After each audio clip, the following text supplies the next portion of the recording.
Until about 150 years ago, having a surgery was a horrible experience.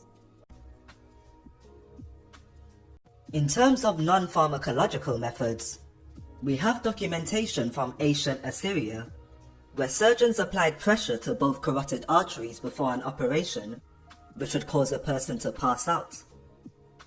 And there's other examples of drug-free anesthesia throughout history, including just simply giving a knockout blow to the head, and as late as the 19th century, hypnotism was used to put people to sleep. Now, the three main principles of anesthesia are sedation, pain relief, and muscle relaxation, which means that if you could find a substance that affects the body in one or more of these ways, it can in theory be used as an anesthetic agent. So you won't be surprised to learn that dozens of different drugs have been used by surgeons throughout the ages, in an attempt to make surgery a less traumatic experience.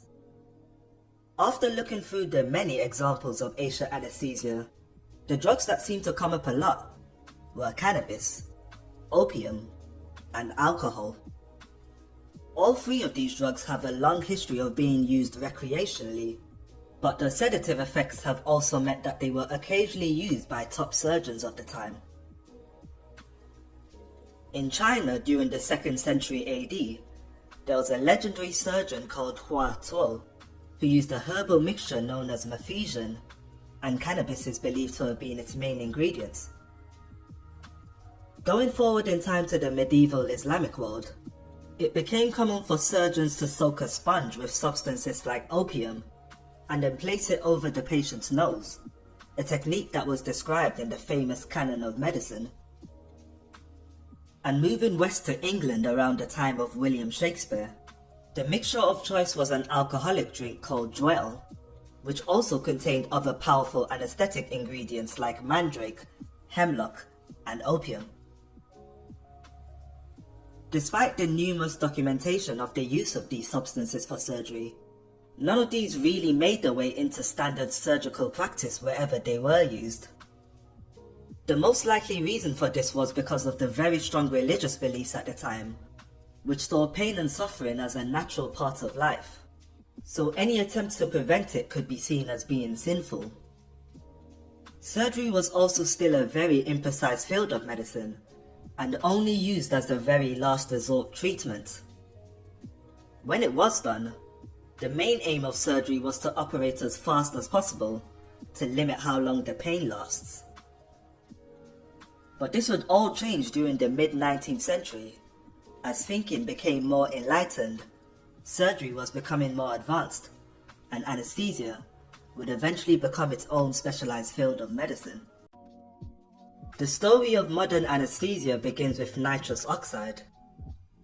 It was first discovered in 1772, and 30 years after its discovery, an English chemist realized that it was a pain reliever and also caused him to giggle, so he gave it the nickname laughing gas.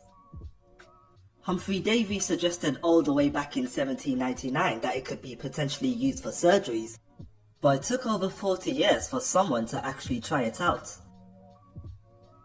This person was Horace Wells, who was an American dentist.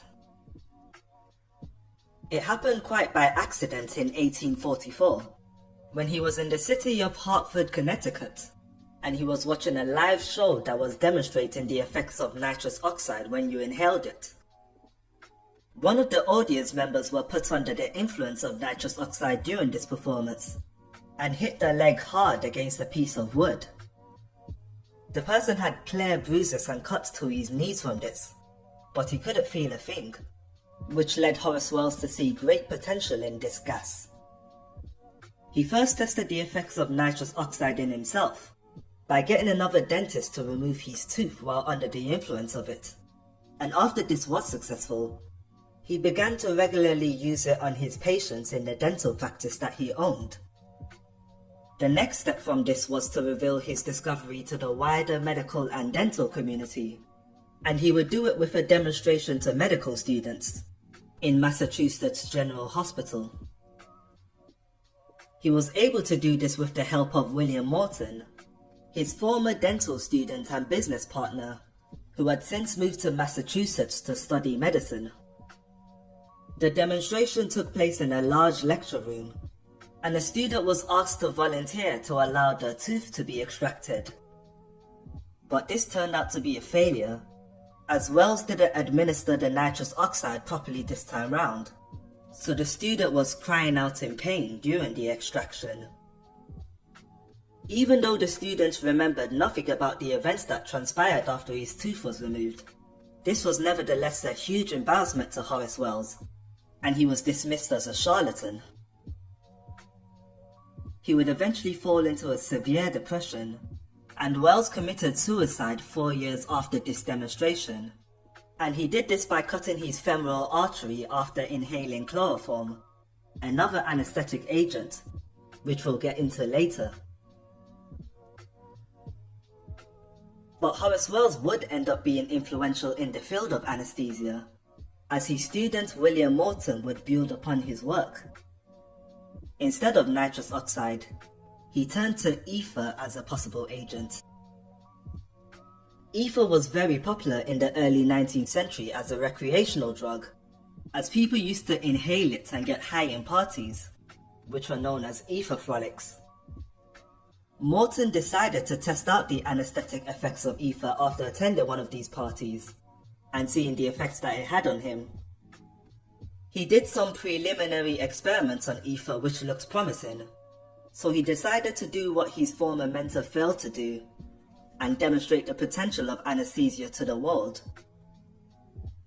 And this would happen on October 16, 1846, which is now known as Ether Day. Once again in Massachusetts General Hospital, a packed room of observers watched on as Morton applied ether to a patient with a neck tumor who slowly fell unconscious. The operating surgeon John Warren then proceeded to remove the tumor, and when the patient was awoken and asked how the surgery was, he said that all he felt was a scratch. Everyone in the room knew that they witnessed something revolutionary, and this would mark the start of a golden age of surgery. Now, even though Morton probably wasn't the first person to use ether as an anesthetic, his successful operation can be credited with proving to the world that anesthesia can be used safely and effectively. It was actually chloroform that would become popular in Europe the very next year, after it was introduced by the English obstetrician James Simpson, because it caused less vomiting than ether when it was inhaled.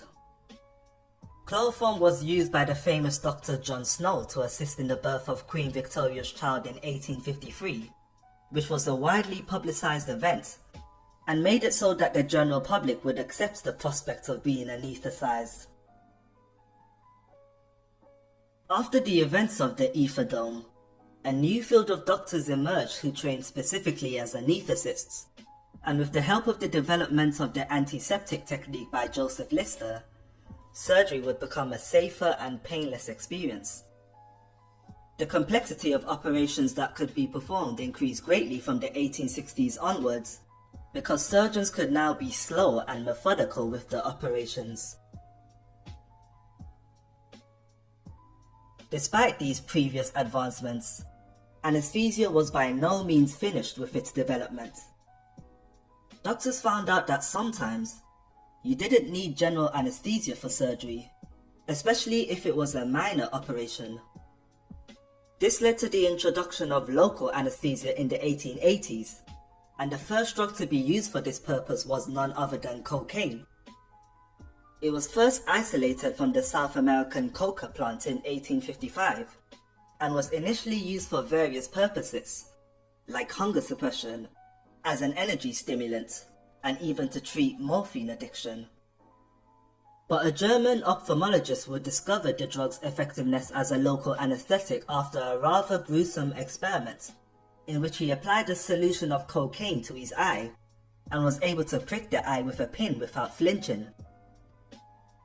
This discovery would lead it to be administered for things like eye surgery, and was shockingly even used to treat toothache in children. But cocaine had toxic effects on the heart, and had a high potential for addiction, leading cocaine to be replaced by synthetic compounds that had a similar structure to it, such as procaine and lidocaine.